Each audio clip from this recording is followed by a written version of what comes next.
है एवरीवन, स्वागत है आप सभी का मेरे YouTube channel learning academy by Varsha पर। तो हम चैप्टर 6 करेंगे आज क्लास 7 का, ठीक है। और अभी तक मैंने क्लास 7 की चैप्टर 5 तक की वीडियोस अपलोड कर दी हैं।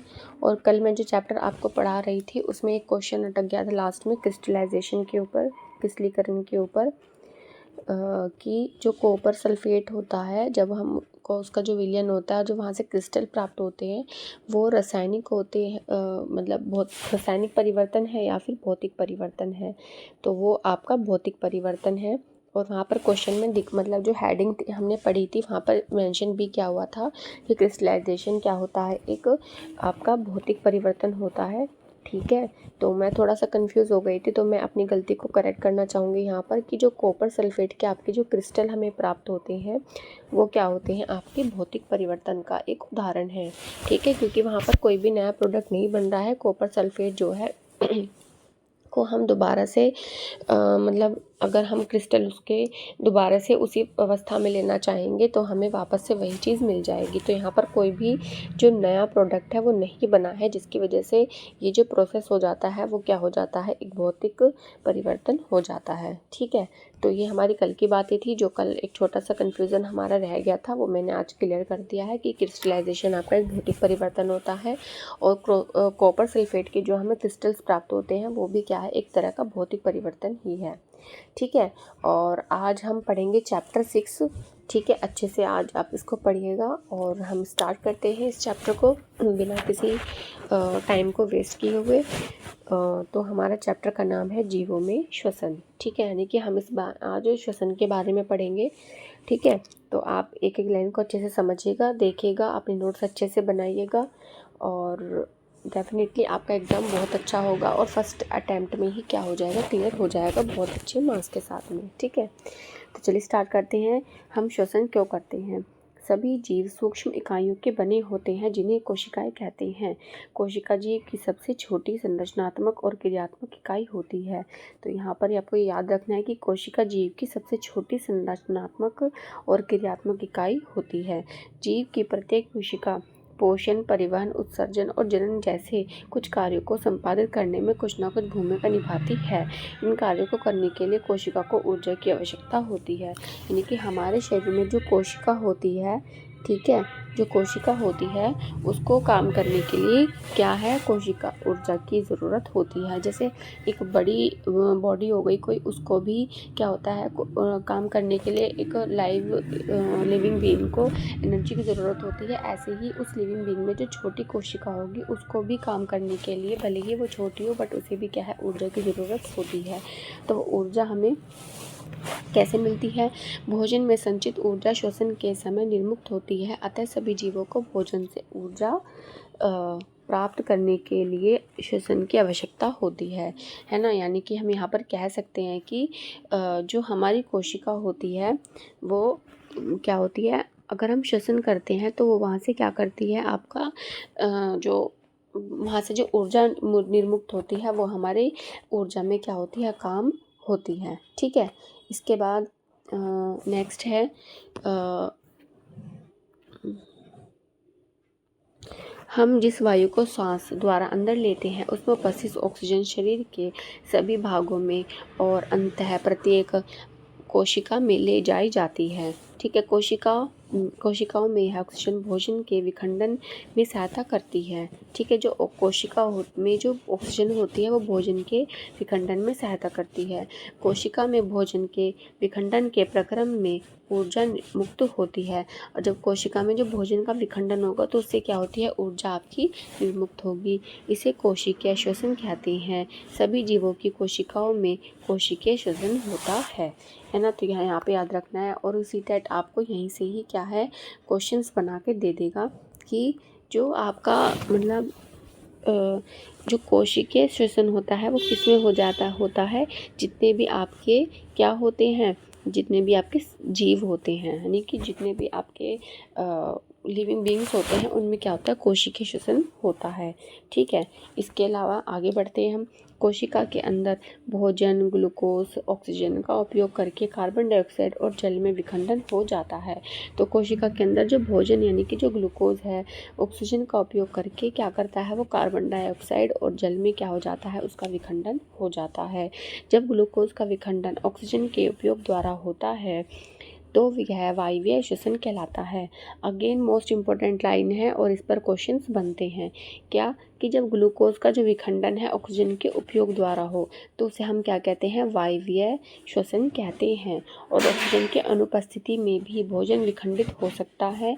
यह प्रक्रम क्या कहलाता है, अवायवीय श्वसन कहलाता है। तो यहाँ पर बात रखने वाली दो बातें हैं, क्या कि अगर ऑक्सीजन की प्रेजेंस में होता है तो वो क्या होता है, वायवीय श्वसन होता है, और अगर वो ऑक्सीजन की प्रेजेंस में नहीं होता है तो वो अवायवीय श्वसन होता है। ठीक है, क्या होता है, वो अवायवीय आपका श्वसन होता है। ठीक है, यहाँ पर ये चीज़ आपको याद रखनी है। इसके अलावा आगे बढ़ते हैं। यही चीज़ें देखो, एक उन्होंने एक एग्जाम्पल के रूप में ऐसे दिखाई हुई है इजीली कि ग्लूकोज है, ऑक्सीजन की उपस्थिति हो रही है तो क्या बन रहा है, CO2 बन रहा है, जल बन रहा है और ऊर्जा निर्मुक्त होती है। ईस्ट जैसे अनेक जीव वायु की अनुपस्थिति में जीवित रह सकते हैं। ऐसे जीव अवायवीय श्वसन के द्वारा ऊर्जा प्राप्त करते हैं, इन्हें अवायवीय जीव कहते हैं। ठीक है, ईस्ट यहाँ पर एग्जाम्पल है। क्वेश्चन आ जाएगा कि अवायवीय जीव कैसे क्या होते हैं, उनके एग्जाम्पल क्या होते हैं। तो ईस्ट इसका क्या है, एक एग्जाम्पल है जो ऑक्सीजन की वायु की अनुपस्थिति में भी क्या है, जीवित रह सकता है। ऑक्सीजन की अनुपस्थिति में ग्लूकोज, अल्कोहल और कार्बन डाइऑक्साइड में विखंडन हो जाता है।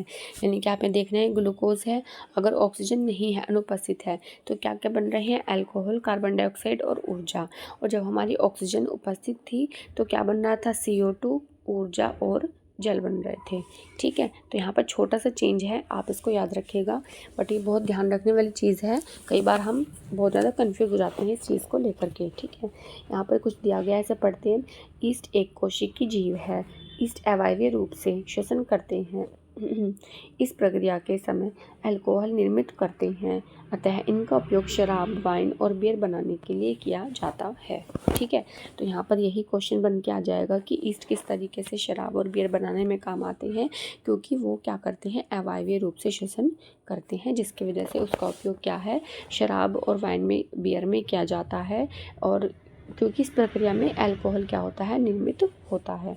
ठीक है, इसके बाद है, हमारी पेशी कोशिकाएं भी अवायवीय रूप से श्वसन कर सकती हैं, लेकिन ये ऐसा थोड़े समय तक ही कर सकती हैं। वास्तव में यह प्रक्रम उस समय होता है जब ऑक्सीजन की अस्थायी रूप से कमी हो जाती है।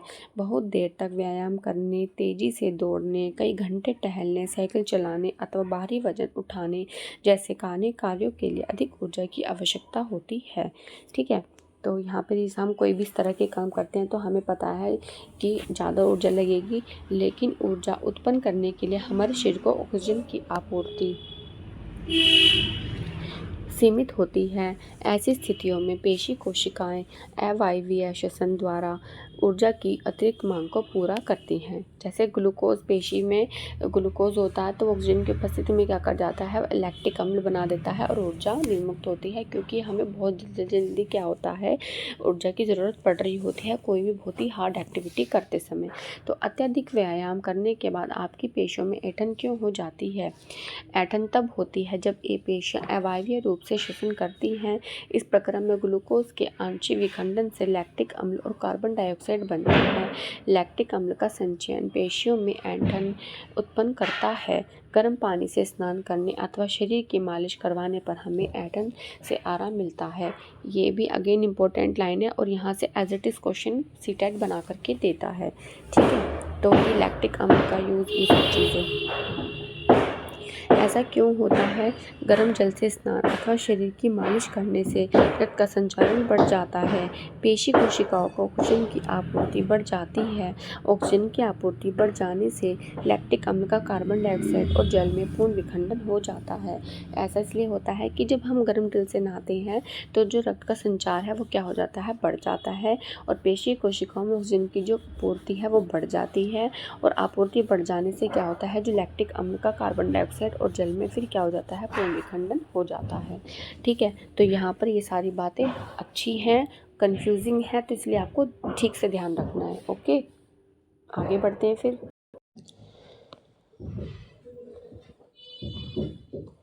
देखो यहाँ पर ये लड़की सांस लेती हुई दिखाई दी जा रही है। हाँ, श्वसन या सांस लेने का अर्थ है ऑक्सीजन के समृद्ध वायु के अंदर खींचना, ऑक्सीजन से समृद्ध वायु का अंदर खींचना या ग्रहण करना और कार्बन डाइऑक्साइड से समृद्ध वायु को बाहर निकालना। ठीक है, श्वसन का मतलब क्या होता है कि ऑक्सीजन को अंदर लेना और कार्बन डाइऑक्साइड को बाहर छोड़ना। ऑक्सीजन से समृद्ध वायु को शरीर के अंदर लेना अंतः श्वसन और कार्बन डाइऑक्साइड से समृद्ध वायु को बाहर निकालना उच्छ्वसन कहलाता है। ठीक है, अभी मुझे थोड़ा सा कोल्ड हो रहा है तो प्लीज़ आप थोड़ा सा एडजस्ट कीजिएगा, है ना। यह एक सतत प्रक्रम है जो प्रत्येक जीव के जीवन में हर समय अर्थात जीवन पर्यंत होता रहता है ना। ये अपने आप में क्या है, एक मतलब सतत प्रक्रिया में मतलब ये रुकता नहीं है, जो हमेशा क्या है एक जीव के उत्पन्न होने से और उसके मरने तक क्या है वो कंटिन्यू चलता रहता है, जो प्रत्येक जीव के जीवन में हर समय अर्थात जीवन पर्यंत होता है।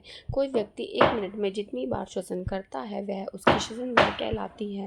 यानी कि 1 मिनट में आप जितनी बार भी सांस लेते हैं, सांस लेते और छोड़ते हैं, सांस ली छोड़ी, सांस ली और छोड़ी, तो ये आपके क्या है 1 मिनट के अंदर कितने 1 मिनट के अंदर जो सांस ली जाती है वो क्या होती है, आपकी श्वसन दर कहलाती है। जब किसी व्यक्ति को अतिरिक्त ऊर्जा की आवश्यकता होती है तो वह तेजी से श्वसन करने लगता या लगती है। इसके परिणाम स्वरूप हमारी कोशिकाओं को अधिक ऑक्सीजन की आपूर्ति होती है। यह भोजन के विखंडन की दर को बढ़ा देती है जिससे अधिक ऊर्जा निर्मित होती है ना। यानी कि जब कभी किसी को क्या होती है ज़्यादा ऑक्सीजन की आवश्यकता होगी तो क्या होगा, वो तेज़ी से क्या करेगा, श्वसन करेगा। ठीक है, ज़्यादा ऊर्जा की आवश्यकता होगी और कोशिकाएं क्या करेंगी, वो मतलब जो ग्लूकोज है बॉडी में उसको तोड़ करके क्या होगी, अधिक ऑक्सीजन की आपूर्ति होगी जिससे भोजन के विखंडन की दर को बढ़ा देती हैं और ऊर्जा क्या होती है, अधिक मुक्त होती है। ठीक है, यहाँ पर एक पॉइंट दिया हुआ है, इसको पढ़ते हैं। क्या है, एक वयस्क व्यक्ति विश्राम की अवस्था में 1 मिनट में औसतन 15 से 18 बार सांस अंदर लेता और बाहर निकालता है। यानी कि 1 मिनट में क्या करता है वो 15 से 18 बार सांस लेता और छोड़ता है। अधिक व्यायाम करने से श्वसन दर 2.5 बार प्रति मिनट तक बढ़ सकती है। ठीक है, 2.5 बार यानी कि प्रति मिनट हमारी जो श्वसन दर है वो 2.5 बार प्रति मिनट और बढ़ सकती है। जब हम व्यायाम करते हैं तो हम न केवल तेज़ी से सांस लेते हैं बल्कि हम गहरी सांस भी लेते हैं और इस प्रकार अधिक ऑक्सीजन ग्रहण करते हैं।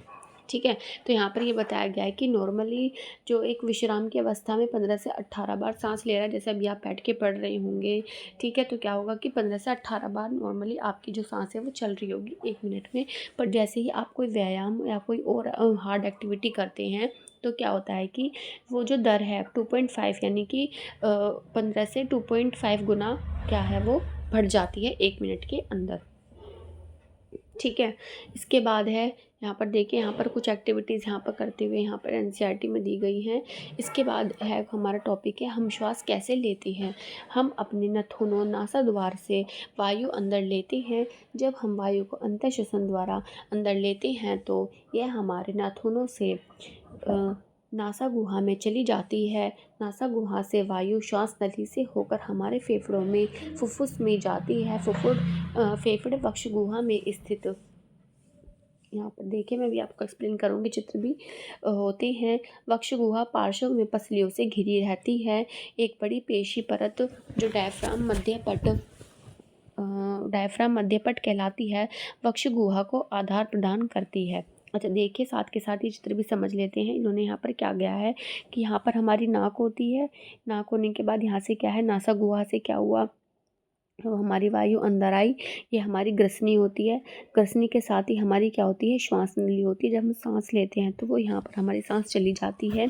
सांस जाने के बाद में श्वसनी से क्या होती है, वो हमारे अलग अलग जो हमारे लंग्स के अलग अलग पार्ट्स होते हैं उनमें क्या होती है, फैल जाती है। ठीक है। और यहाँ पर ये हड्डियों को ढांचा देख रहे होंगे आप, इन्हें क्या कहते हैं, हम पसली कहते हैं। और ये हड्डियों के बीच में यहाँ से पिंक कलर का क्या है, हमारा फेफड़ा है। ठीक है, और ये फेफड़ा है और ये इसके अंदर की संरचना है। और जब हम सांस अंदर छोड़ते बाहर करते हैं तो ये डायफ्राम क्या है, हमारी पसलियों को सिकुड़ने और फैलने में क्या करता है, हेल्प करता है। हमारी पसलियों के साथ साथ जो हमारे फेफड़े हैं, फेफड़ों को अंदर मतलब फैलने और सिकुड़ने में हेल्प करता है डायफ्राम। यही यहाँ पर जो इस बात की गई डायफ्राम, वो यही डायफ्राम है जिसकी यहाँ पर बात हो रही है। श्वसन में डायफ्राम और पसलियों से बने पिंजरों की गति सम्मिलित होती है। तो श्वसन में खाली श्वसन ऐसा नहीं है कि हम सांस ले रहे हैं या छोड़ रहे हैं। श्वसन में क्या क्या होता है, डायफ्राम और उसकी जो पसलियाँ होती है, उसमें जो बना पिंजरा है उसकी गति भी क्या होती है, सम्मिलित होती है। तो यहीं से क्वेश्चन बन के आ जाएगा कि श्वसन की क्रिया में मतलब क्या क्या चीज़ें काम करती हैं, कि श्वसन लेना छोड़ना या श्वसन की क्रिया में डायफ्राम और पसलियों से बने पिंजरों की गति सम्मिलित होती है या नहीं होती है। तो ये सब चीज़ें भी कोई क्वेश्चन बन के आ सकती हैं। अतः श्वसन के समय पसलियाँ ऊपर और बाहर की ओर गति करती हैं और डायफ्राम नीचे की ओर गति करता है। ठीक है, अंत है, यानी कि यहाँ पर ये बात की गई, जब अंत श्वसन होगा पसलियाँ ऊपर हो जाती हैं और बाहर निकल आती हैं और डायफ्राम क्या होता है, नीचे गति करता है। आप इस चीज़ को महसूस कर सकते हैं, जब आप अंदर सांस लेंगे तो पसलियाँ ऊपर, क्योंकि फेफड़े फूलेंगे तो पसलियाँ ऊपर आ जाती हैं और जो डायफ्राम है वो क्या है, वो सिकुड़ जाएगा, मतलब नीचे आ जाएगा। यह गति हमारी वक्ष गुहा के आयतन को बढ़ा देती है और वायु फेफड़ों में आ जाती है। फेफड़े वायु से भर जाते हैं। उच्च श्वसन के समय पसलियाँ नीचे और अंदर की ओर आती हैं, जबकि डायफ्राम ऊपर की ओर अपनी पूर्व स्थिति में आ जाता है। यानी कि उच्च वसन में क्या होता है कि पसलियाँ नीचे चली जाती हैं, क्योंकि हम छोड़ रहे हैं सांस को। तो क्या होगा, हमारे जो लंग्स है वो छोटे होंगे और छोटे होने से क्या होगा, जो डायफ्राम है वो ऊपर की ओर अपनी पूर्व स्थिति में आ जाता है। इससे वक्ष गुहा का आयतन कम हो जाता है। इस कारण वायु फेफड़ों से बाहर धकेल दी जाती है। ठीक है, धकेल दी जाती है। इससे पहले हम इसको और अच्छे से समझेंगे। एक मिनट रुकिए।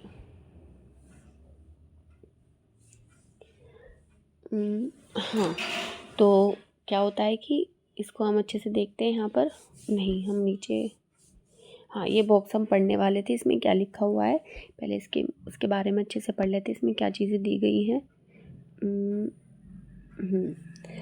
क्या है, हमारे आसपास की वायु में अनेक प्रकार के अवांछित कण जैसे धूम्र, धूल, परागकण आदि होते हैं।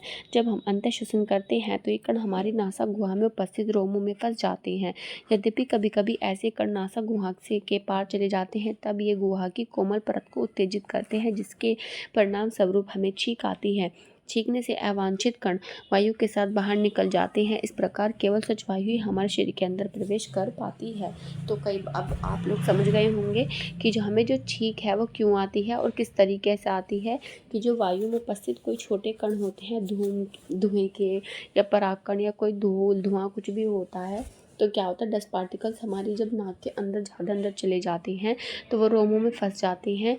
और जब ये अंदर, मतलब अगर रोमों में फंस गए तो वहीं तक ही रुक गए और उसके बाद शुद्ध वायु अंदर जा रही है, बट थोड़ा और अंदर तक चले जाते हैं तो क्या होता है कि हमारी जो कोमल परत होती है वो क्या हो जाती है, उत्तेजित हो जाती है। यानी कि जो हमारी अंदर नाक की जो स्किन है वो काफ़ी मतलब सेंसिटिव होती है और हमारे ब्रेन तक वो चीज़ें जाती हैं और जिसकी वजह से हमें तुरंत छींक आ जाती है, जिससे क्या होता है कि वो जो अवांछित कण हैं वायु के, वो बाहर निकल आ पाते हैं और स्वच्छ वायु ही क्या है, शरीर तक जा पाती है। ठीक है, तो इसके बाद ये देखिए कि यहाँ पे दिखा हुआ है कि अंतःश्वसन की प्रक्रिया क्या हो रही है, कि क्योंकि हम अंतःश्वसन में क्या हो रहा है कि ये फैल रहा है, बढ़ रहा है, ऊपर हो रहा है और डायफ्राम क्या हो रहा है, नीचे की ओर आ जाता है। ठीक है, और उच्च श्वसन में क्या होता है, उच्च श्वसन में कि ये सिकुड़ जाता है, अंदर की ओर जाता है और ये क्या हो जाता है, डायफ्राम ऊपर की ओर आ जाता है। आप इस चीज़ को अच्छे से खुद से ही सांस लेकर के और सांस छोड़ के पता कर सकते हैं। आप खुद ही महसूस कर लेंगे कि दोनों जो हमारे प्रोसेस हैं वो किस तरीके से काम कर रहे हैं हमारी बॉडी में।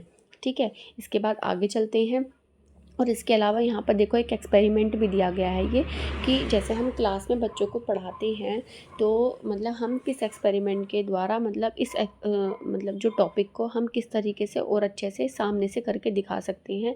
कि देखो यहाँ पर ऐसे बीकर लिया होगा, उसका ढक्कन हटा के यहाँ पर क्या है, ऐसे दो यहाँ पर ये गुब्बारे को बांध दिया गया है, ठीक है। और यहाँ पर क्या है, एक रबड़ की शीट ऐसे मतलब लगा दी है यहाँ पर।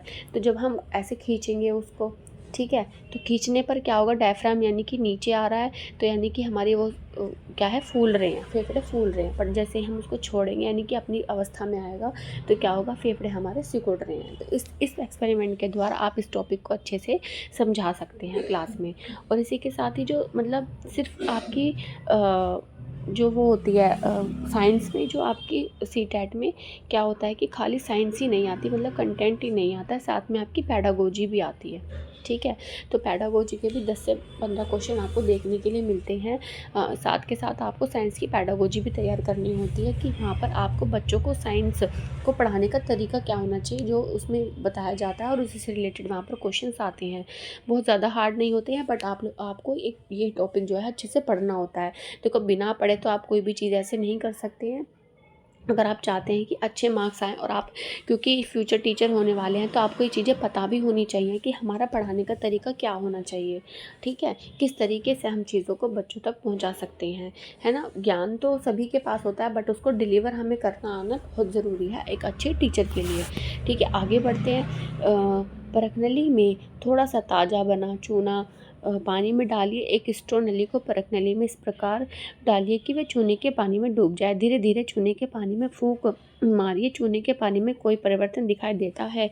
हाँ, यहाँ पर परिवर्तन होगा। और ये परिवर्तन हमने कहाँ पढ़ा था, कल पढ़ा था, कि अब जब हम देख रहे थे कि जो कैल्शियम कार्बोक्साइड था, कैल्शियम ऑक्साइड था, वो किस तरीके से चूने के पानी में डालने पर CO2 से क्या हो रहा था, उसका जो पानी था वो दूधिया हो जाता था। क्या हो रहा था, दूधिया। तो यहाँ पर आप देखेंगे कि वो क्या हो जाता है, दूधिया हो जाता है, जब हम CO2 को मतलब यहाँ पर, क्योंकि हमारी हवा में क्या होती है, हमारी श्वास में CO2 भी होती है, और जब वो CO2 हमारी मतलब पानी तक जाती है, चूने के पानी तक जाती है, तो वो चूने के पानी को क्या कर देती है, दूधिया कर देती है। और यह एक एक्सपेरिमेंट भी है, यह वेरीफाई करने का कि वायु में CO2 प्रेजेंट है या नहीं है, ठीक है। देखो यहाँ पे इस बच्चे को दिखाया भी गया है कि किस तरीके से वो फूंक कर रही है, और यहाँ पे चूने का पानी है, और जब वो फूंक करती है तो क्या होता है कि जो ये है वाइट मतलब दूधिया पानी बन जाता है, ठीक है।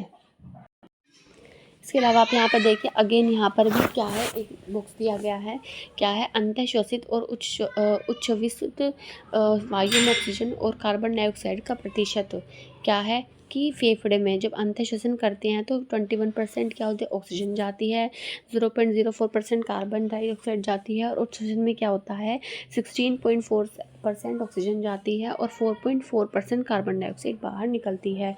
ये बहुत इंपॉर्टेंट है, और यहाँ से क्वेश्चन बनकर आता है।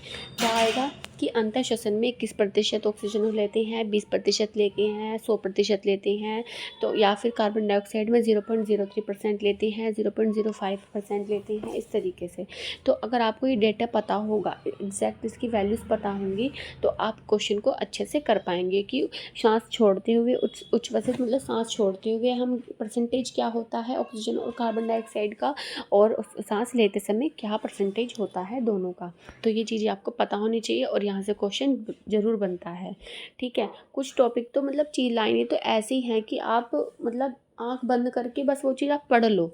सॉरी, पढ़ाई तो खैर आंखें बंद करके ही होती है, मतलब बस आप उसको कर लो कि हाँ ये तो आना ही है, यहाँ से क्वेश्चन बनना ही है, ठीक है।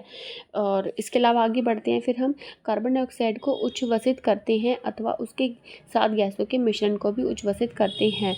आप दर्पण के आगे उच्छ्वास छोड़ते हैं तो उसकी सतह धुंधली दिखाई देती है, यह नमी के कारण होता है ना। यानी कि अगर आप कोई मतलब शीशा लेते हैं और वहाँ पर फूंक करते हैं, तो क्या होता है कि वहाँ पर ऐसे भाप भाप सी बन जाती है। वो भाप क्या प्रेजेंट करती हैं कि आपकी जो मतलब जो आपने सांस ली है उसमें जो छोड़ी है, उसमें क्या होते हैं, वायु के कण भी होते हैं।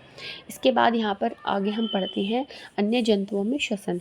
हाथी, शेर, गाय, बकरी, मेंढक, छिपकली, सांप, पक्षी आदि में जंतुओं की वक्ष गुहा में मनुष्य की भांति फेफड़े होते हैं। तो ये याद रखना है आपको कि फेफड़े किस किस के पास होते हैं। इन सभी जानवरों के पास क्या होते हैं, मनुष्य की भांति फेफड़े होते हैं। इसके बाद हम देखेंगे कि जो घोंगे, मछली की चींटी, मच्छर, ये सब होते हैं, क्या इनमें भी फेफड़े होते हैं। तो हम देखते हैं, आगे पढ़ते हैं। जो कॉकरोच होता है, कॉकरोच के शरीर के पार्श्व भाग में छोटे छोटे छिद्र होते हैं। देखो यहाँ पर ये छिद्र आपको दिखाए जा रहे होंगे ना, छोटे छोटे से पार्श्व भाग में। अन्य कीटों के शरीर में भी इस प्रकार के छिद्र होते हैं। ये छिद्र श्वासरंध्र कहलाते हैं। कीटों में गैस के विनियमन के लिए वायु नलियों का जाल बिछा होता है, जो श्वास प्रणाली या वातक कहलाता है। ठीक है, तो सबसे पहली चीज़ तो क्या, इसमें पार्श्व में क्या होते हैं, छिद्र होते हैं, जिन्हें श्वास छिद्र रंध्र कहते हैं। और जिसमें जो जाल बिछा होता है उसे श्वास प्रणाली या वातक कहलाते हैं। ऑक्सीजन समृद्ध वायु श्वास रंध्रों से श्वास नलों में जाकर शरीर के ऊतकों में विसरित होती है और शरीर के प्रत्येक कोशिका में पहुंचती है। इस प्रकार कोशिकाओं से कार्बन डाइऑक्साइड श्वास नलों में आती है और श्वास रंध्रों से बाहर निकल जाती है। श्वासनाल अथवा श्वास प्रणाल केवल कीटों में ही पाए जाते हैं। जंतुओं के अन्य समूह में ऐसी व्यवस्था नहीं पाई जाती है। ये याद रखना है कि ये व्यवस्था सिर्फ और सिर्फ किस में होती है, कीटों में होती है, श्वास रंध्रों की और श्वास प्रणाल वाली। ठीक है, इसके बाद आगे हम पढ़ते हैं केंचुए के बारे में। केंचुए में कैसा श्वसन होता है। केंचुआ अपनी त्वचा से श्वसन करते हैं। केंचुए की त्वचा स्पर्श करने पर आर्द्र और श्लेष्मीय प्रतीत होती है, जिसमें से गैसों का आगमन आसानी से हो जाता है। यद्यपि मेंढक में मनुष्य की भांति फेफड़े होते हैं, तथापि वे अपनी त्वचा से भी श्वसन करते हैं, जो आर्द्र और श्लेष्मीय होते हैं। अगेन मोस्ट इम्पोर्टेंट पॉइंट कि मेंढक कि ऐसा कौन सा जीव है जो जिसके पास फेफड़े भी हैं और जो अपनी त्वचा से भी श्वसन करता है। तो वो कौन है, आपका मेंढक है। कौन है, आपका मेंढक है। तो मेंढक फ्रॉग क्या करता है कि अपने फेफड़ों से भी श्वसन करता है। क्यों, ऐसा क्यों होता होगा। देखो, अगर वो पानी के अंदर है तो उस समय क्या हो गया, जलीय जीव हो गया एक तरह का। तो वो क्या करेगा, अपनी त्वचा से सांस लेगा। और जैसे ही वो क्या होगा, मतलब बाहर आएगा, तो आप मतलब बाहर जब धरती पर आएगा तो क्या करेगा, अपने फेफड़ों से सांस लेगा। तो इसलिए ऐसा होता है, क्योंकि वो दोनों जगह रह सकता है। ठीक है, आगे बढ़ते हैं। फिर इसके बाद है मछलियों के बारे में आ गई है। मछलियों में क्लोम या गिल पाए जाते हैं। क्लोम जल में घुली ऑक्सीजन का उपयोग करने में उनकी सहायता करते हैं। क्लोम त्वचा से बाहर की ओर निकले होते हैं। देखो, ये आप देख रहे होंगे, ये इस तरह के क्लोम होते हैं। ये रे त्वचा, इससे क्या है, थोड़े से बाहर की तरफ को निकले हुए होते हैं क्लोम। और ये क्या है, जो पानी में उपस्थित ऑक्सीजन होती है उसको लेने में क्या करते हैं, हेल्प करते हैं। क्लोम में रक्त वाहिनियों की संख्या अधिक होती है, जो गैस विनिमय में सहायता करती है। तो रक्त वाहिनियों की जो संख्या है वो कैसी होती है, अधिक होती है। यहीं से क्वेश्चन बन के आ जाएगा कि मछलियों में रक्त वाहिनियों की संख्या कम होती है। नहीं, क्या होती है, अधिक होती है। यहीं से हाँ, नहीं और अधिक में और कम में ही क्या हो जाता है, आपका क्वेश्चन चेंज होएगा। और यहीं से क्या होता है, आपका गैस विनिमय में सहायता होती है। ठीक है, तो याद रखना है छोटी छोटी चीज़ें। क्या याद रखनी है कि कॉकरोच में तो क्या होता है, आपके श्वास प्रणाल और वातक होते हैं, श्वास रंध्र होते हैं। ठीक है, केंचुआ अपनी स्किन से ही लेता है खाली। केंचुआ सिर्फ और सिर्फ अपनी आर्द्र और श्लेष्मीय जो उसकी त्वचा होती है उसी से सांस लेता है। मेंढक फेफड़े और त्वचा दोनों से सांस लेता है। और मछली क्या है, अपने क्लोम से मतलब सांस लेती है, जो जहाँ पर रक्त वाहिनियों की संख्या अधिक होती है और जहाँ से क्या होता है, गैस का विनिमय होता है। विनिमय मतलब एक्सचेंज होता है। इसके बाद आता है नेक्स्ट हमारा, पादप भी श्वसन करते हैं। ठीक है, पादप भी श्वसन करते हैं। अब देखते हैं कैसे करते हैं। ये श्वसन में ऑक्सीजन अंदर ले लेते हैं और कार्बन डाइऑक्साइड को निर्मुक्त करते हैं। देखो, यहाँ पर ये याद रखना है कि हमें पता है कि हमें जो ऑक्सीजन मिलती है वो किससे मिलती है, प्लांट से ही मिलती है। पर लेकिन वो कब मिलती है, जब वो अपना भोजन बनाते हैं। भोजन बनाते समय हमें वो क्या देते हैं, भोजन बनाते समय वो देते हैं हमें ऑक्सीजन। बट जब वो क्या करते हैं, श्वास लेते हैं, तो श्वास के समय वो क्या ले लेते हैं, ऑक्सीजन लेते हैं और CO2 को छोड़ते हैं। ठीक है, तो ऐसा नहीं है। जब बात सांस लेने की आएगी तो हमें ये याद रखना है कि जो प्लांट्स होते हैं वो भी क्या लेते हैं, ऑक्सीजन लेते हैं। ठीक है, तो पर लेकिन आगे पढ़ते हैं, क्या है कि मतलब जो आपका प्लांट होता है जब वो ऑक्सीजन लेता है तो वो इतनी ऑक्सीजन नहीं लेता जितनी एक ह्यूमन को ज़रूरत होती है, ठीक है। उससे कहीं ज़्यादा अमाउंट में क्या होता है, वो ऑक्सीजन को छोड़ देता है during the process of photosynthesis, ठीक है। तो यहाँ पर ये ज़्यादा मायने रखने वाली बात है। इसके बाद इनकी कोशिकाओं में भी ऑक्सीजन का उपयोग अन्य जीवों की भांति ही ग्लूकोज के कार्बन डाइऑक्साइड और जल में विखंडन करने के लिए किया जाता है। पादप में प्रत्येक अंग वायु से स्वतंत्र रूप से ऑक्सीजन ग्रहण करके कार्बन डाइऑक्साइड को निर्मुक्त कर सकता है, ठीक है। तो क्या है, प्रत्येक अंग क्या है, वायु से स्वतंत्र रूप से ऑक्सीजन ग्रहण करके कार्बन डाइऑक्साइड को निर्मुक्त कर सकता है। पादप की पत्तियों में ऑक्सीजन और कार्बन डाइऑक्साइड के विनिमय के लिए सूक्ष्म छिद्र होते हैं जो रंध्र कहलाते हैं। तो यानी कि क्या होते हैं कि हमारी जो प्लांट की कोई भी लीफ होती है, ठीक है, जो लीफ होती है उसके अंदर क्या होते हैं, छोटे छोटे छिद्र होते हैं, ठीक है। और इन्हें हम क्या कहते हैं, रंध्र कहते हैं। और ये रंध्र ही क्या करते हैं, ऑक्सीजन का यहीं से जो गैस का जो विनिमय होता है वो यहीं से होता है, यानी कि अंदर लेना बाहर छोड़ना सब यहीं से होता है।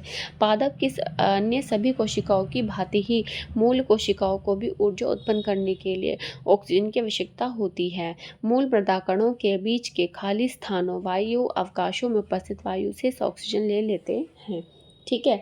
तो जो मूल मृदा कण के बीच जो खाली जगह होती है वहाँ पर उपस्थित ऑक्सीजन क्या है वो वहाँ से ले लेते हैं। इस प्रकार क्या है कि हमने श्वसन की एक महत्वपूर्ण जैविक प्रक्रम है। कैसा है ये, एक तरह का जैविक प्रक्रम है, ठीक है।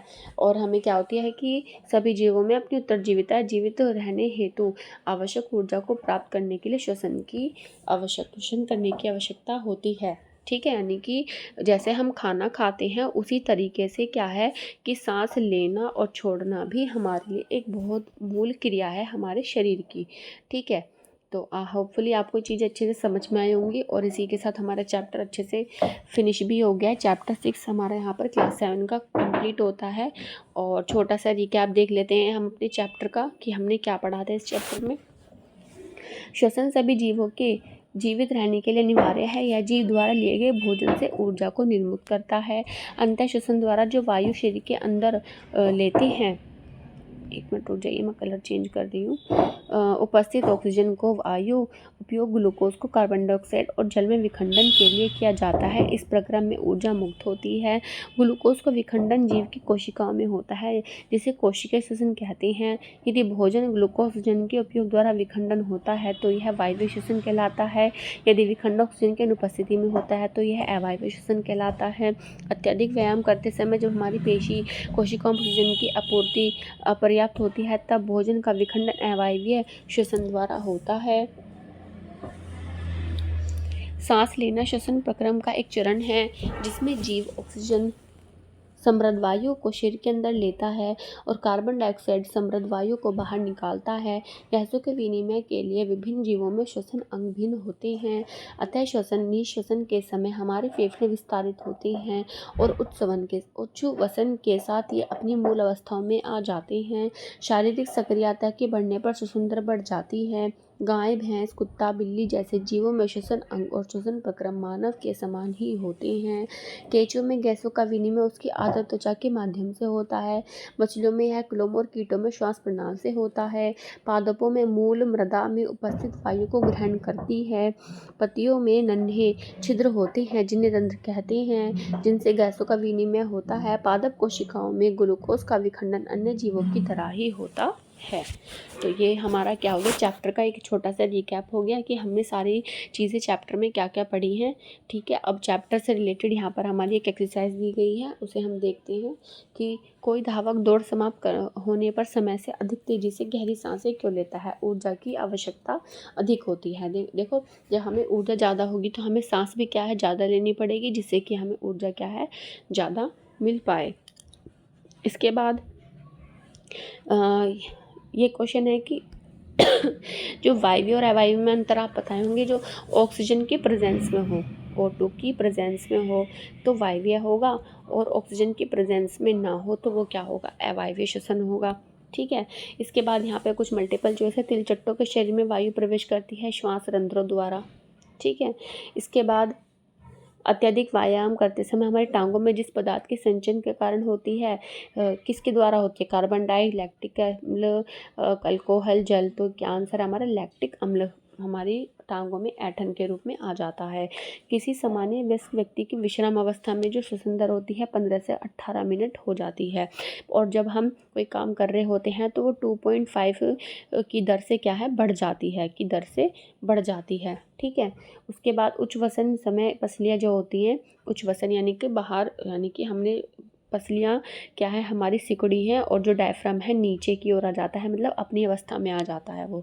ठीक है। इसके बाद यहाँ पर कॉलम है एज इट इज़, पता है बिल्कुल सेम एज इट इज़ पूछता है आपको सीटेट एग्ज़ाम्स में कि मिलान करो, और बिल्कुल कि जो क्वेश्चन ये कम होते हैं और आंसर उसके ज़्यादा होते हैं, मिलाने के लिए आपको सही ऑप्शन चूज़ करना होता है, और इसमें भी गलतियाँ होने के बहुत सारे चांस होते हैं, बट आप अच्छे से पढ़ेंगे तो वो गलतियाँ नहीं होंगी। क्या है? जो ईस्ट है वो अल्कोहल बनाता है, ठीक है, जब क्योंकि उसमें अवायवीय श्वसन हो रहा है। क्या हो रहा है? उसमें अवायवीय श्वसन हो रहा है, तो क्या होने से क्या होता है? उसमें अल्कोहल बनता है ना? अल्कोहल बनेगा, और क्या बनेगी? आपकी CO2 बनेगी, और आपका ऊर्जा निकलती है। और वायवीय श्वसन में क्या होता है कि आपका CO2 बनता है, और जल मिलता है, और क्या मिलती है? ऊर्जा मिलती है। ठीक है, ये होता है। इसके अलावा पत्तियों में क्या होता है? रंध्र पाए जाते हैं, मछली में क्लोम होते हैं, मेंढक में फेफड़े और त्वचा से श्वास लेता है। और श्वास प्रणाली और वातक के लिए यहाँ पर ऑप्शन नहीं दिया गया है, तो ये किस में होता है? कीटों में होता है ये।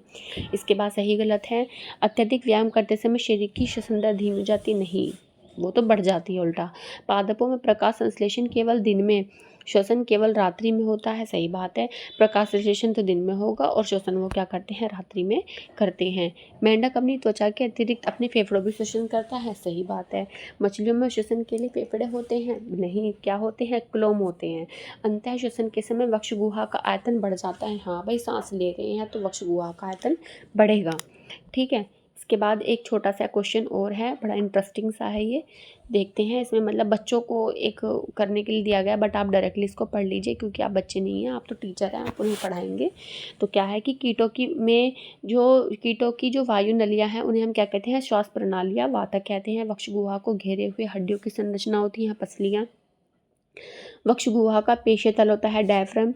पत्ती के सतह पर जो सूक्ष्म छिद्र उन्हें रंध्र कहते हैं। शरीर के कीट के शरीर के पार्श्व भाग को हम श्वास रंध्र कहते हैं। मनुष्यों के श्वसन अंग फेफड़े होते हैं। ये छिद्र जिनमें हम सांस भीतर लेते हैं और अंतः श्वसन करते हैं, वो नासा द्वारा से होकर जाते हैं।